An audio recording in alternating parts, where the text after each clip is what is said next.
Title: Grain Game Strong? Russia says hold my drone.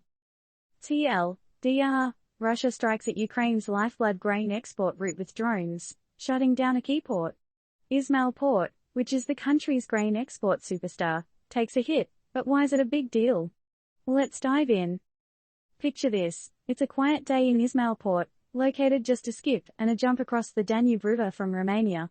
This port isn't just any port, it's Ukraine's grain export MVP. But out of nowhere, whizzing from the sky, drones make their move.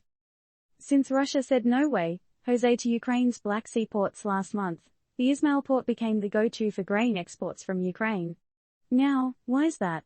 Moscow pulled a classic I'm out move from a year-long deal, which made sure those grain shipments kept flowing. Grain, folks, not just for your morning toast but a pivotal part of the global food chain.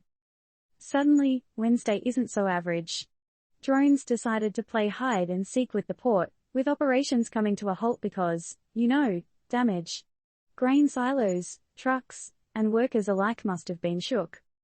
Now, let's chat. Ukraine isn't just farming for fun, and this isn't a simple game of Farmville. This is real life, essential food supply stuff. That grain, it ends up in countries all over the globe, feeding millions. When you disrupt that, you're not just making a political statement, you're potentially messing with world hunger and global food security. Here's a real-life scenario for you. Emma, from a small town in Europe, relies on bread made from Ukrainian grains. With this disruption, her morning toast might just become a luxury. And to make matters edgier, while this might seem like just a drone attack, in reality, it's an attack on a global food chain. A ripple in the pond that affects the bigger ocean. Makes one wonder if the intent is beyond the grain. Maybe it's about control, influence, power.